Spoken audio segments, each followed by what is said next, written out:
Well, I might as well continue this bout of looking at classic albums, and we turn now to one of my all time favorite albums. I listen to this album whenever I need some kind of a pick me up, and these last couple of months have really needed a good pick me up, so let's dive into this one. Strange are the days, how they seem out of place. Flowers spring in a row. Blomljud by Moon Safari. So, Moon Safari is a Swedish retro progressive rock band. I really, really love their optimistic and celebratory style of music. They're one of my all-time favorite bands, and whenever people ask me about a band that I feel needs to get more cred or more praise, Moon Safari is always the first one that comes to mind. None of their albums are anything less than I love it with my whole heart. They're all 9 out of 10s or 10 out of 10s in my mind. Blomljud was the first album that I listened to from them, and it's a double album. So coming off of their really great breakout of A Doorway to Summer that was released in 2005, Blomljud came out in 2008 as a double discer. So already it's a pretty ambitious task. In my mind, it is very much a double album. Like, both albums do very different things. The first album holds more of the singles off of the album, and it starts off with this 2-track suite that encompasses more than 17 minutes. It starts off with Constant Bloom, one of their more popular tracks. It's just an a cappella harmonizing take off of the main ending theme of the second track, which is Methuselah's Children. And Methuselah's Children is just under 16 minutes, and it's this odyssey of this symphonic prog. It ebbs and flows in a very cohesive way, and right around the midpoint, it has this really fantastic rhythm section that starts off with a grand piano. And one of the things that I really particularly enjoy about this passage is how everything kind of comes together within the big climax at the end. And while we're doing all this, the boys' harmonizations within the vocals are the star performers here. They do have quite a masterful craft of the keyboards and the guitars and the bass and the drumming, but really where this shines is that lost art form of vocal harmonizations. Like, I think most, all but like one or two, take the lead vocals at one point or another. And I feel like a lot of bands don't do that. Like, I can only think of maybe one or two where the band themselves trade lead singers almost every other line. And it's this unity, it's this like synergy of harmonizations that really gets to this core. And I don't think too many other progressive rock bands are really doing it to that extent. And that really takes forefront on this track, as well as this third track of In the Countryside. In the Countryside is a perfect come down after the grandiose song that is Methuselah's Children, in being this very light and airy and very summertime minstrel piece where there's just a very subtle guitar work with a little bit of atmosphere on the synthesizer. But the thing that really stands out for In the Countryside is the round singing that we get to in the end piece. And again, this is another lost art form that I feel like progressive rock isn't really taking advantage of. Our fantastic and intricate rounds when it comes to lyrics. And I mean, we do a lot of really tight knots when it comes to instrumentals, but why we don't do that for vocal harmonizations? Then we come into the strictly instrumental piece of Moonwalk that again has those great crescendos, and it's sprinkled throughout, and I love how that main theme is revised like 2 or 3 times, that then blends directly into Bluebells. And Bluebells, again, the harmonizations within Bluebells, it's not quite as big or as solid as we had from Methuselah's Children or from Moonwalk, but it's that subtle come down within it. And Moonwalk has this aspect about it that Ghost of Flowers Past has as well. There's this really great build up and payoff, and within the payoff we actually have more playing styles that are being introduced. So it's almost like somebody's being shot out of a cannon, and while they're mid-air, that's when the big acrobatics happens. Not only is the spectacle of the wind up and shoot really amazing, but it's what they're doing in the air while airborne that is also extremely fun. Particularly for Moonwalk, that's where we have this big kind of an aspect, and then while they're in the air we have the guitar that's really soaring, or we have a keyboard that's mimicking it. It's very fun. So then we come into Ghost of Flowers Past, and Ghost of Flowers Past incorporates all the aspects that I've mentioned before.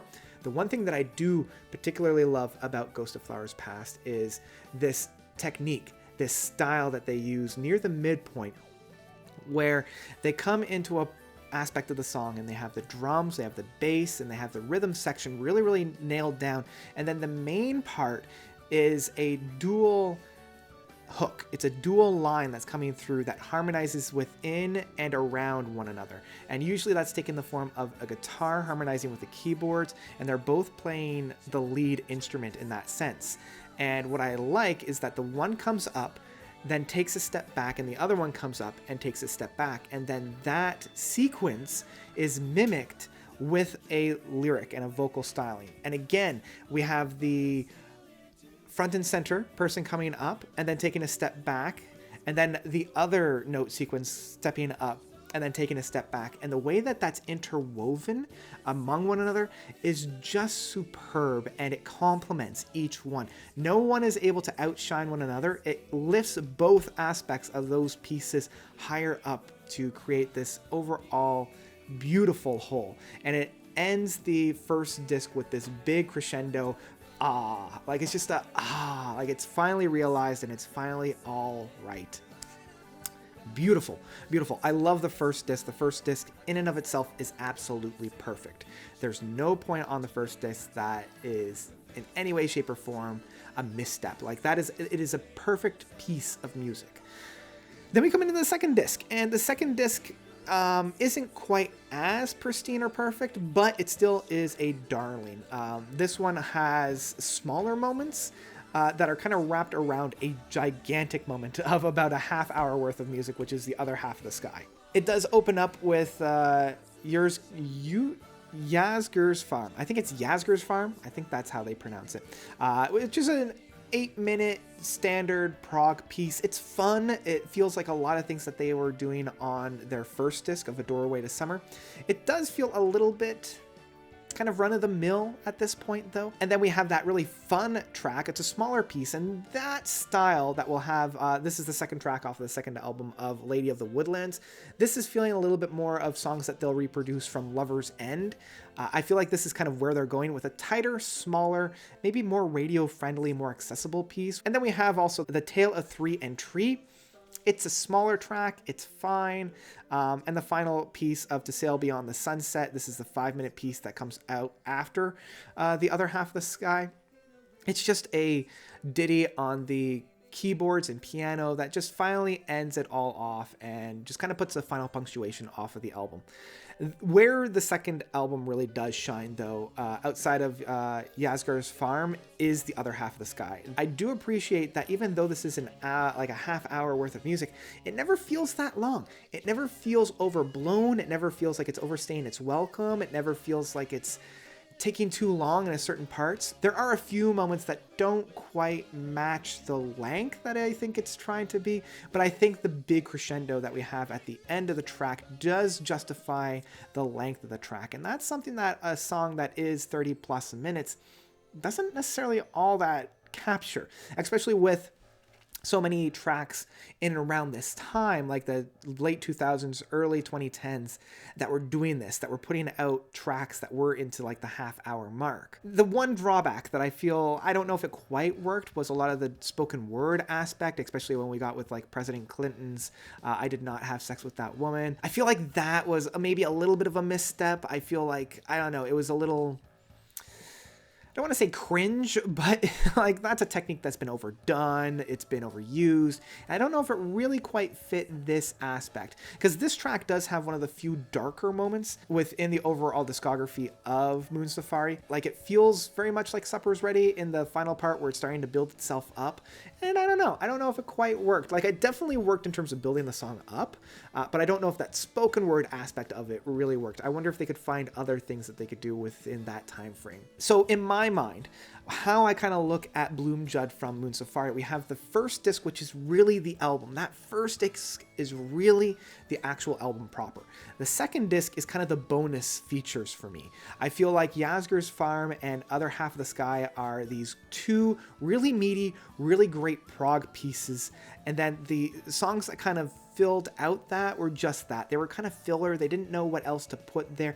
I do like Lady of the Woodlands, but again, I don't know if it really fits the aesthetic of the album that the band was going for at this point. In my mind, in that sense, this album is a perfect album in giving me exactly what I want for that first disc, and then doing a little bit more of experimentation on that second disc, because that second disc does have a lot more experimenting. They're trying different time sequences. They're trying different time lengths for their tracks on that. They're just kind of seeing what works. Not everything does, but I do appreciate a good experiment when I see one. So yeah, my final rating for this album shouldn't come as a surprise, as I've been gushing about it for so long. Blomljud by Moon Safari is an absolute masterpiece. We're not worthy! We're not worthy! We're not worthy! Yeah, that's about it for me and Blomljud. What did you guys think? If you haven't listened to it at this point, go out and find it. This is a run, don't walk. Go absolutely listen to this album, especially in this time.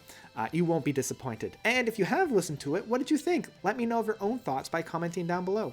Thank you guys so much for watching. As always, you guys are definitely the best. And until next time, notes out.